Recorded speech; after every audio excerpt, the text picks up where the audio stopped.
recent persistent rain has led to significant flooding in parts of Mahikeng in the northwest. Some roads have been closed due to flooding, with schools also being disrupted.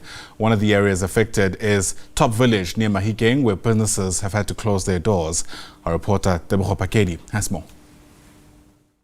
We are coming to you from one of the lodges here in Top Village in Mahikeng, really one of the areas that are badly affected as far as flooding is concerned due to torrential rains we've been seeing for the past 4-5 days. I just want my colleague Jabu Africa to just show you the extent of this flooding. This is one of the lodges just outside. I'm just going to try to open this gate. I'll try to open this gate so that we can get a clear view. This is a private property. We are unable to go inside to assess the level of flooding one of the areas. We understand that the roads are also affected. We've seen several roads in the Mahikeng CBD closed.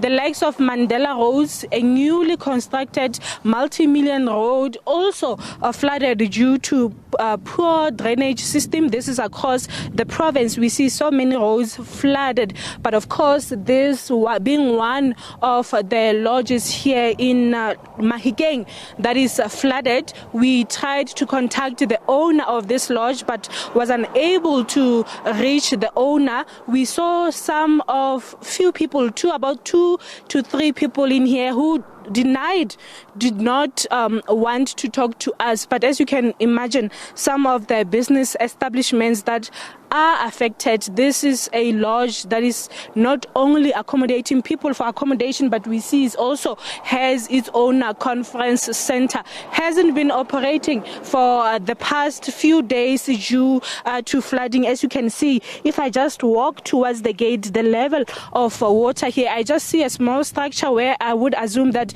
this is where the security personnel will be stationed.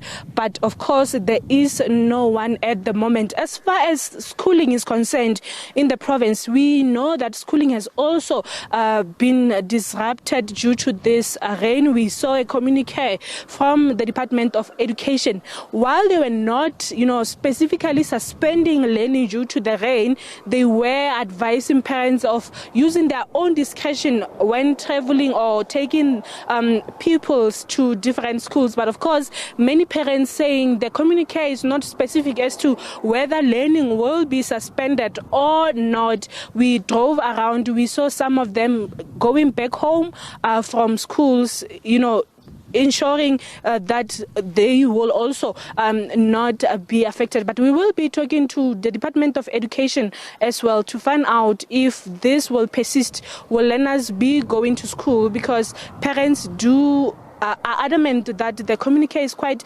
not clear as to whether schooling will continue, learning will be suspended. Instead, they just got cautionary, measures to take as far as the rain is concerned, to teach learners to not cross some of the low-lying bridges and so forth. But that is the stance here in the Northwest Province. For the past 4 days, we've been seeing the pelting rain affecting several sectors, businesses, schools affected, the roads, some of the roads closed here in the province. But of course, we will be updating you as the day continues, as we are monitoring the extent of the flooding and the damage, if there is, in some parts of the province. For now, back to you in studio. Tebogo Pakedi there reporting from Mahikeng.